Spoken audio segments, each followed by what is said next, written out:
let's get to it. The crack of the bat. Let's get that organ going. It's time for today's edition of the Daily Diamond.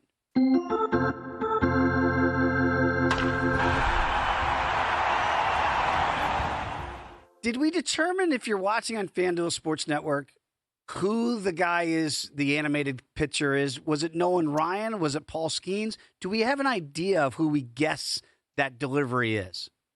It's not Paul Skenes. I know that for sure. I'll have to go back and watch it earnestly the next time we do it. But Paul Skenes is your headliner for our Pittsburgh Pirates preview, and Captain America at it last night. 7 punch-outs in 4 scoreless innings. A remarkable performance and a crescendo, we hope, into a semifinal start upcoming here over the weekend for Team USA into the knockout round. I wrote for our VSiN MLB betting guide, and when I wrote it, Dave, I wanted to make sure that people understood it. That's why I started the pitching section of the Pirates preview with "Believe it when you read it." The Pirates can have one of the top rotations in baseball. Yes, the easy answer is you have the best pitcher right now in baseball, arguably, in Paul Skenes. Fresh off the NL Cy Young, could he be a threat to win National League MVP? Well, we'll kind of see how it all transpires.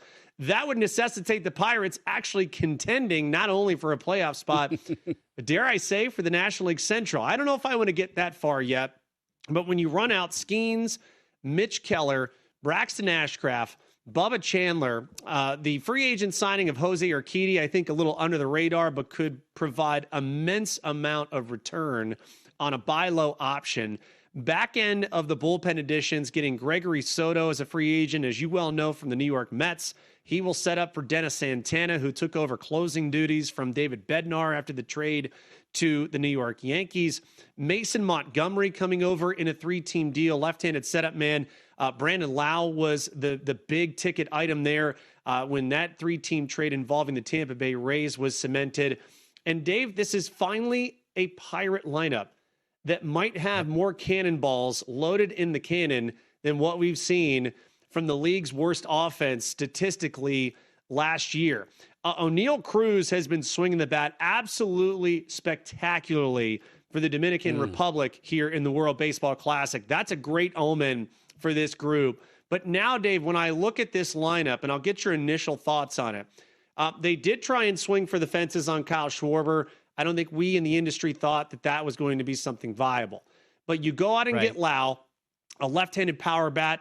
For anyone that's watched games at PNC Park, the short porch in right field is going to be very advantageous for left-handed power bats. What else did they do? They went out and they signed Ryan O'Hearn, who spent last year, at least the last half, with the San Diego Padres after the trade deadline, another left-handed power bat.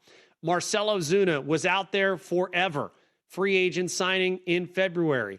And now you have the makings, Dave, with Cruz potentially leading off, Brandon Lowe hitting second, mainstay and one of the faces of the franchise, and Brian Reynolds, fellow Vandy boy as well, in that 3 spot. O'Hearn now in the cleanup spot. Marcell Ozuna. You start to get a little bit of semblance of we've got resistance now for this Pittsburgh Pirate offense. Can it materialize, Dave? That is the question. If they get more offense, they are loaded for bear on that pitching staff if everyone can remain healthy here for the beginning of the season. Well, this one gets me excited. And again, our esteemed producer, Joe Frizo, is doing a compilation of all of our wagers before we get to opening day. And again, as a network, I think we're very transparent. You and I are going to do our part right here on VSiN by the Books. And we will detail in earnest every single futures wager that we have made before we get to opening day. So once we are done with the Daily Diamond, going through every single team, you will see exactly what we've done. This is one of the wagers I made over a month ago at 76.5 wins. That win total, we've already got 2 wins in equity here because it's up to 78.5. It's a reason why we do some of these exercises. And look, to each their own. I'm not telling anybody to bet early. I normally do bet win totals early in both football and baseball for this very reason, trying to get ahead of the numbers before they move to get some equity. And we've got it here in Pittsburgh. Jensen, I was with you. I love the pitching of this rotation potentially because you do have to have good health. I don't think, although the rumors will always come up if they get off to a slow start about Skenes, I just can't imagine that they ever deal him, let alone, before you – I know you get a king's ransom, but, like, what would you be resetting for? You have the guy that is arguably outside of Tarek Skubal right there as 1A. You take your pick for the best pitcher in Major League Baseball. You got him in Pittsburgh right now. You've upgraded the lineup, as you detailed here, Jensen, to being a Major League lineup this year. Not only do I think that win total over 76.5, if you haven't hopped in at 78.5, I wouldn't advise against it. I still think that's an overplay there.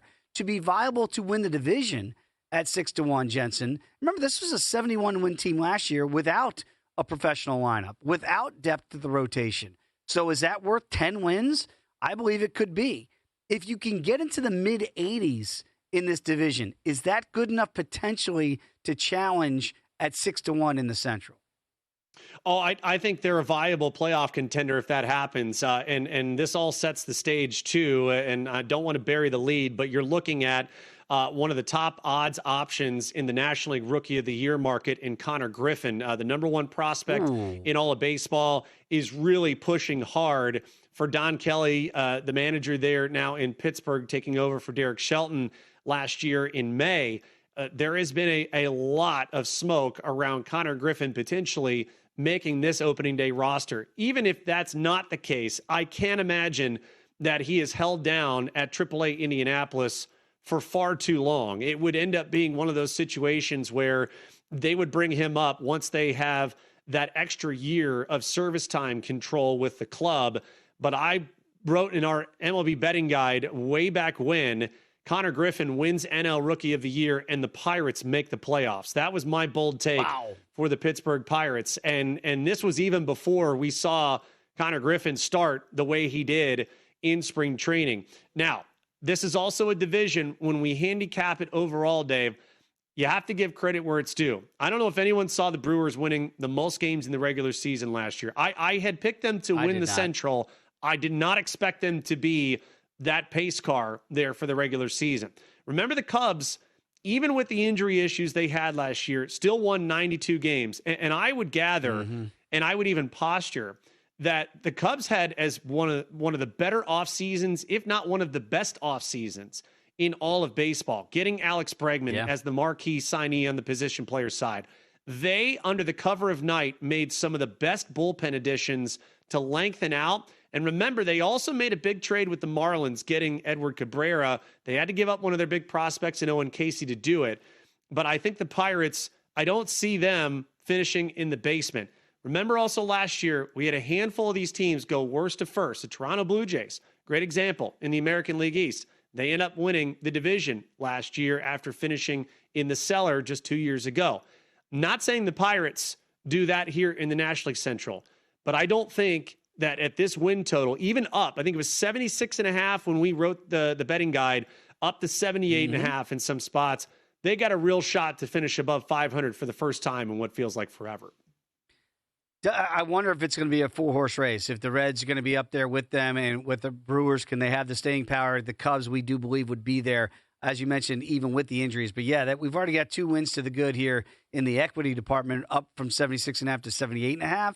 So feel pretty good about that going in. I did not play the plus 250 price point of making the postseason, just because I am curious how this race is going to play out when we get to the trade deadline.